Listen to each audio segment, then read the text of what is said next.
Hey guys, and welcome to this video. How are you guys doing? How are your processes at this time? There's definitely very different frequencies and energies to move through life in now than it has been previously. It's so many layers coming up now, and we are in, I will almost say, like a gateway energetically, which is very strong at this time, in almost all of February. The time we're finding ourselves in now, I've been shown specifically since around 2015. There is a lot of shifting. There's a lot of code coming in, and there's a lot of old code going out because it's no longer serving us. And I think the understanding of that, so the way I experience that when I have when I do light language, for example, or when I connect in with a person, sometimes I can see light codes coming into the body, and sometimes there's light codes moving out of the body. And when I've been sitting asking about this, and more specifically what this is, they're saying that there are old codes leaving the body because it's done what it was supposed to do. It's no longer needed, it's no longer serving. You passed through that layer where those codes were needed. And so when we expand further, there's new codes coming online. This has to do with our DNA, of course, but it is our higher self, so are the light and consciousness that you are, that is bringing in these codes or holding them, because you're embodying more of the light that you are, and hence the frequency in the physical body is getting higher. And when this happens, it's like coding, and it turns on because it's held in the DNA. Now, if we understand more of that, it might be easier to work with the concept of what we call mistakes. And this is something they have brought my attention to a lot lately. And only this morning, they said, be aware of misunderstandings in the time coming. Projections and misled narratives will cause conflict when there is attachment and fear. And obviously, we all know there's a lot of narratives out there on what is going on in the collective, in the external, and we also have a lot of narratives as to why we have the patterns we have, as to why our life looks like it is, and we're very often attached to our story, identifying with the story rather than seeing the story as a part of our journey and seeing who we are in this moment. We can use our story as something that is holding us to the past if we don't want to let go of that as an identity. And we can also use our own story as an opening for more growth, for more expansion, becoming more of who we are, when we see how much we've actually grown through, how much we have overcome, and how we're really able to be so much more than we thought at a certain point in our lives. When it has to do with the collective narratives, there's many of them that will be shown or come up as not being true, that there's been a lot of misleading narratives. And what I said is that instead of, so what is very easy, or what will easily happen, is that this creates conflict because people are attached to what they thought were true, what they thought were the reason for something, or whatever the narrative one wants to believe in or have believed in. And they asked, how can you not fear being wrong? Because so often we attach overly to something or to an idea because we're afraid of being wrong.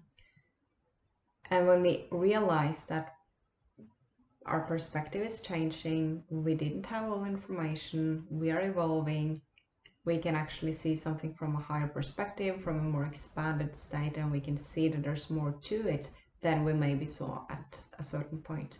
If we go about that with shaming ourselves, with putting guilt on ourselves, which is a trauma response really, because that's a wound that we hold from whenever that we were coming into our life as a child.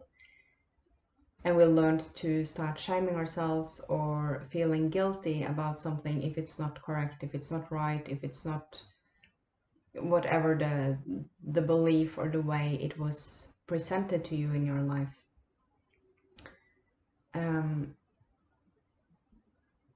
If we see mistakes as something to fear, as something we need to do whatever we can to avoid, we are really building a trap for ourselves. Because mistakes, and what they said this morning, they said, how can you allow and accept mistakes as a part of the path of being a human? How can you change your perspective into seeing it as a natural cycle on your journey?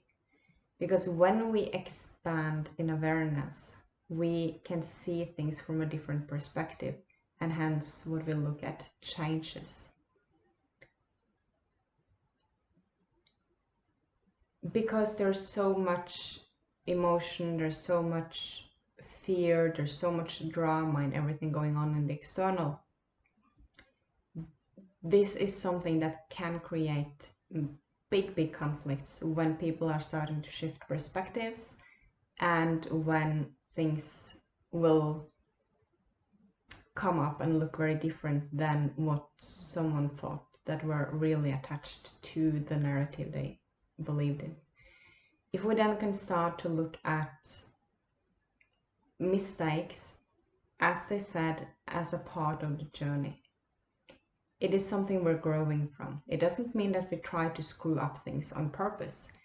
It means that making a mistake is really a stepping stone for growth.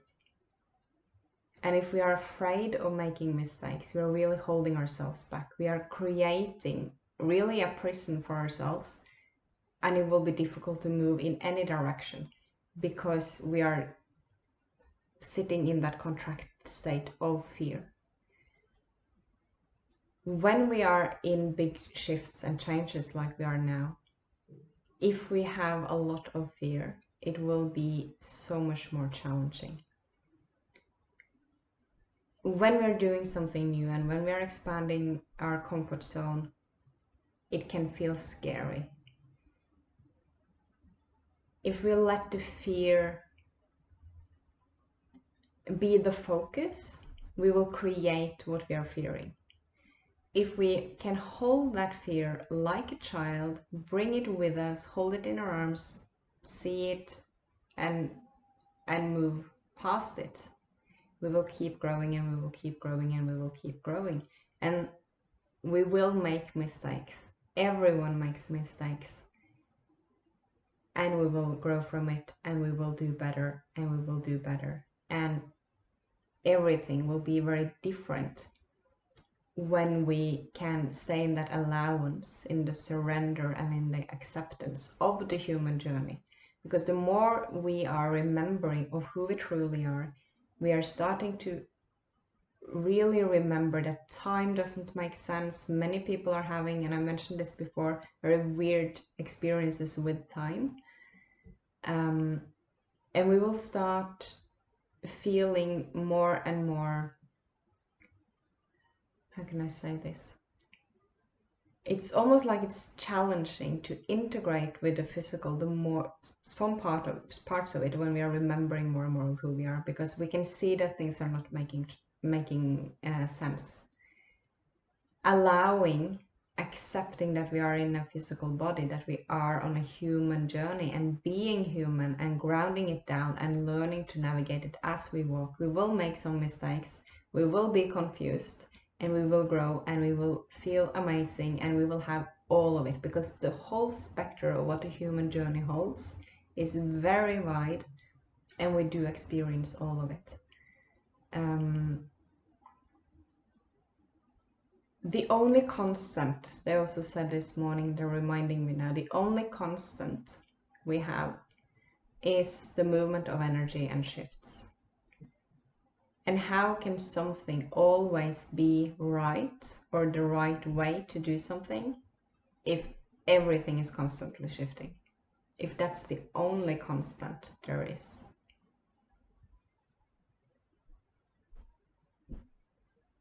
When we are in these processes that we are now, there's a lot of things coming up. As I said, this gateway that we are in at this time, there's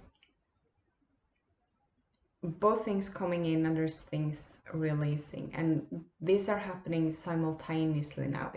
There's so many processes, it's going on at the same time, and we are, how can I explain this? Let me just tune in. They're starting talking again.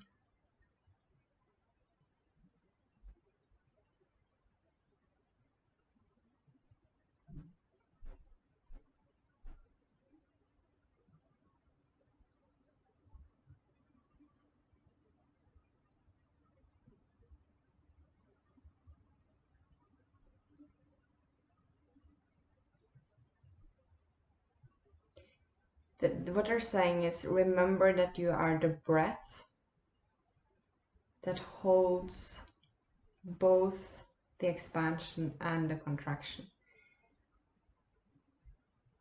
It's all part of the same breath. It's all a part of the journey. And now we have been so used to being in a contracted state. We're going through something, we process it, and then we're moving into an expansion. Everything feels so much better, it feels amazing, and then there's a new contraction, and that's the cycle. Now it's almost like they're showing me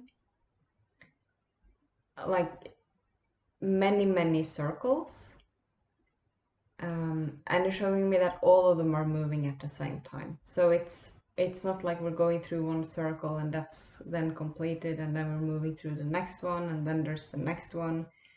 It's almost like it looks like a spiral, like I've been talking about before, but there's all these circles that are in the spiral, and it's like all of it is happening at the same time. So this means that we are working both with what we understand as the past, we're working with what we understand as the future, and we are working with the now. The clue is to understand that everything is in the now. So if we try to go into the future, we try to go back to the past, we will miss all of it, because everything is available in the present moment. They have started explaining me about time in a very new way. I need to work a bit more with that before I understand it properly to be able to explain it. But everything now they're explaining me sort of out of the quantum field, and there's so many, like there's unlimited numbers of potentials, and the same with time. So everything that has happened, it's almost like this, if you see this dark room and there's all these like small lights, and you can imagine that these lights are things that have been experienced in different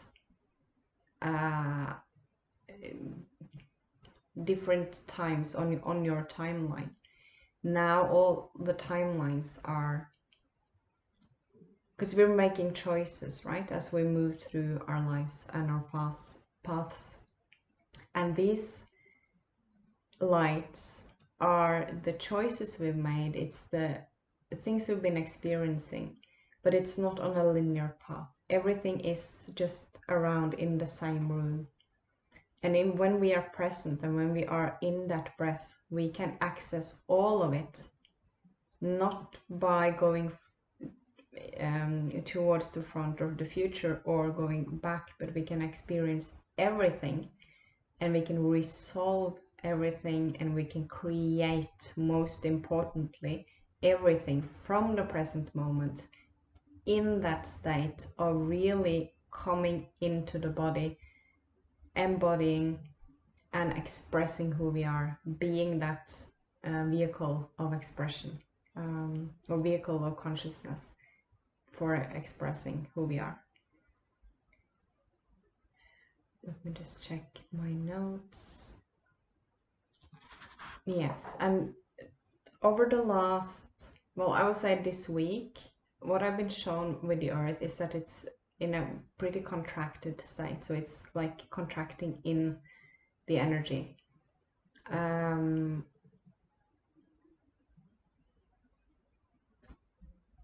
then what I've said is that there will be a, how can I explain it? An increasingly felt pulse. So we might feel the pulse of the earth a lot more just before a huge expansion. And reality will feel, so what I say is that when this happens, it feels like our reality is being shaken up. Again, if we attach to ideas or changes being difficult, of everything has to be like it always has been, all of these things, it will be very challenging. The work you are doing now in this gateway that we find ourselves in is, they're showing me so many pictures at the same time now. I just need to get really clear on this.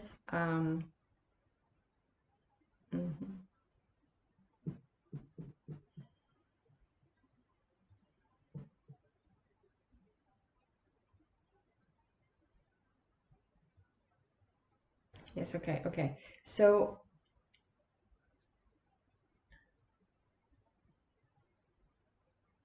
yeah, what they're saying is that this gateway that we find ourselves in, letting the body have this, giving the body the space, nurturing the body, holding space for ourselves, and asking for assistance to hold space if we need that, and holding compassion for others and ourselves as we move through all of the shifts and all of the changes and the processes that we are in now.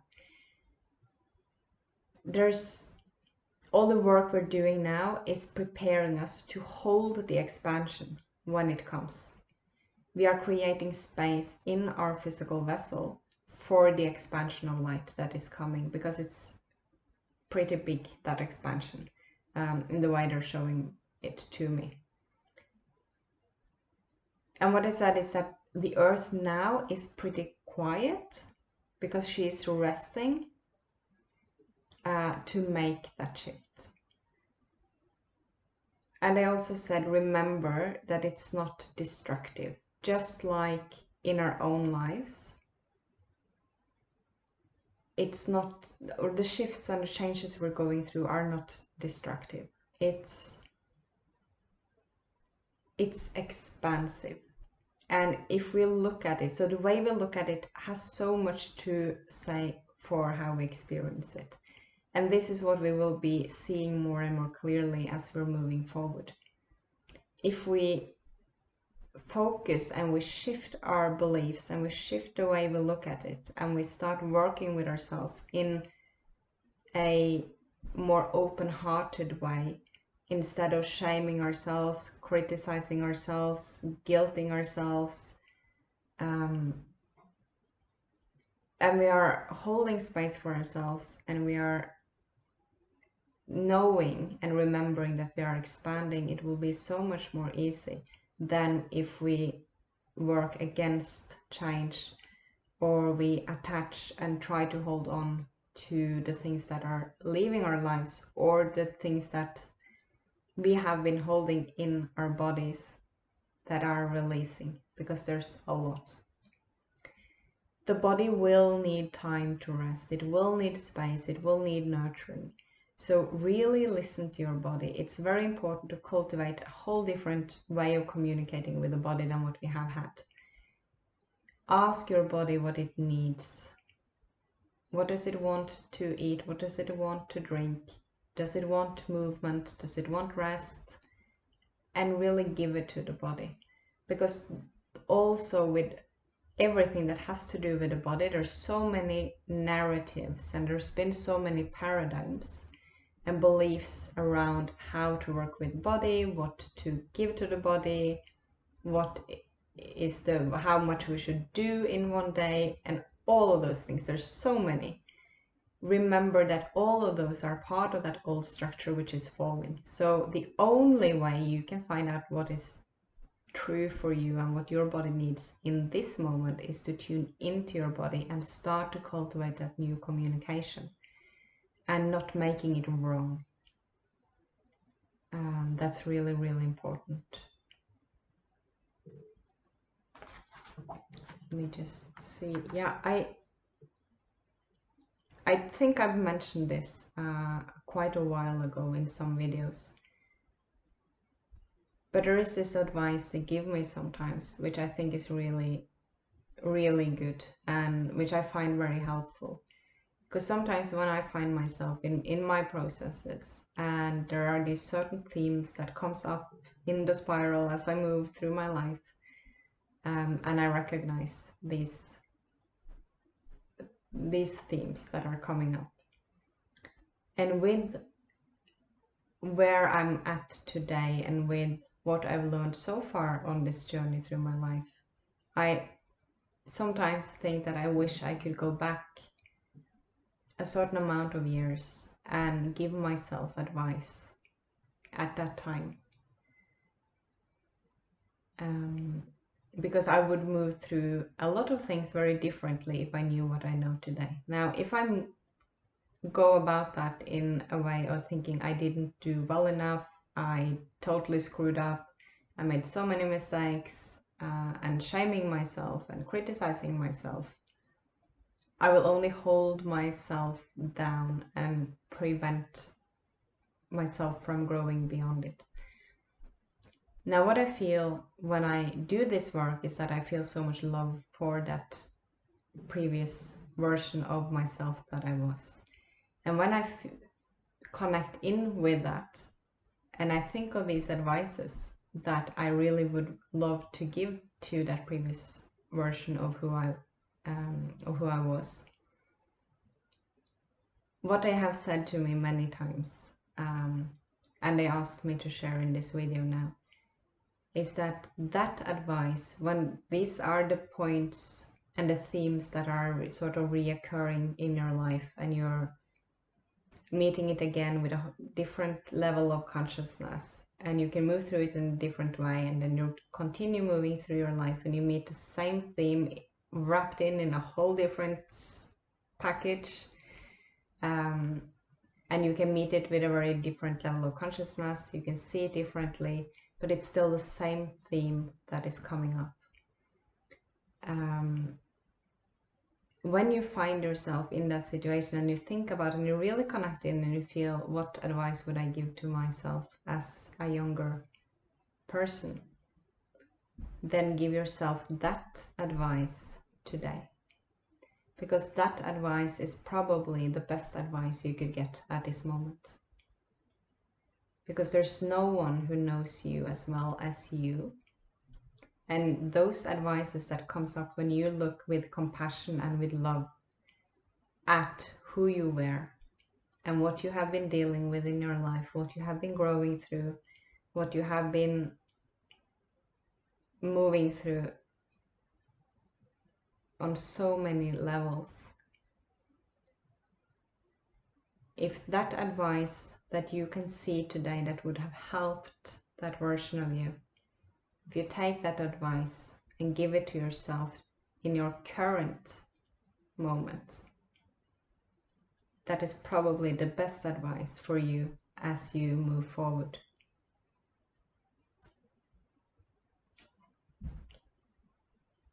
The first time they gave me this, I was very surprised because it was so spot on, and it's something I use a lot now, especially when I find myself in situations where I know I need to expand my comfort zone, I know I need to move through some fears. And those fears are typically around the same things as I had fears around before, that I have been moving through, been growing through, and those are not really issues anymore. But now it's just the same thing, but in a whole different package, wrapped in very differently. And I know I will expand beyond it. I know I will move through it. And if I listen to my own advice, it's normally a lot easier, because it feels so integrated, because we're sort of embracing all of our journey, and we're holding it, accepting it, and that in and of itself is a huge integration.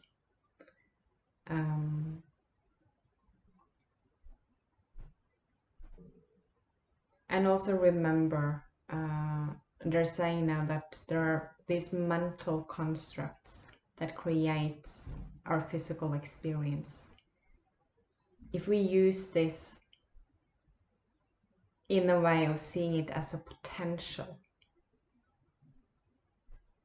to growth and to creation, and we move into more joy, we move into more feeling of freedom, we start to hold these emotions, to hold these frequencies and work with them at the same time, of course, as we are releasing and feeling what we need to release, and not suppressing anything, but coming back to that joy, letting ourselves be in joy, releasing what is holding us back from going into joy if we have beliefs around that and things that are stopping us, but really moving in that direction and focusing on the open heart, focusing on love, focusing on just opening to expansion. That is where we will create. That's where we will create everything. If we focus on the fear, and if we focus on the limiting constructs that our mind has been creating because of our experiences, because of the society we grew up in, because of the ancestral stuff, because of everything, if we keep being a victim to it and we keep holding ourselves in the same mental construct all the time, we won't move beyond it, because we need to free that mental construct, because that's what's directing our physical experience on all levels.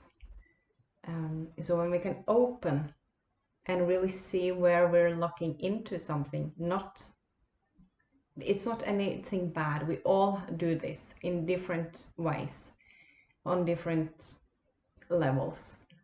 But the more we can see and have awareness, not for, again, judging or shaming ourselves for having it, but for looking at it and see where can I actually open some type of mental construct that is inhibiting me or limiting me in my life.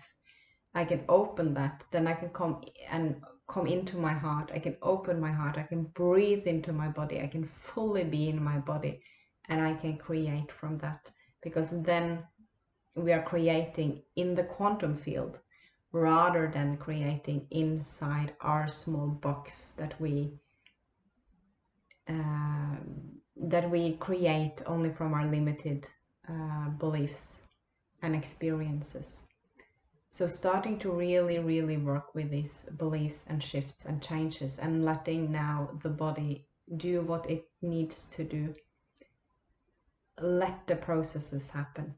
Don't be so hard on yourself, and hold a lot of compassion for others, because they are moving through the same. Everyone is moving through something. We are expanding, and we will continue to. I hope this is helpful for you guys. Thank you so much to everyone commenting. I really appreciate your beautiful comments. Very grateful. And thank you for everyone liking and sharing the video. It really helps. Take well care of yourself, nurture yourself. I'm sending you all lots of love, and I will see you in the next video. Bye bye.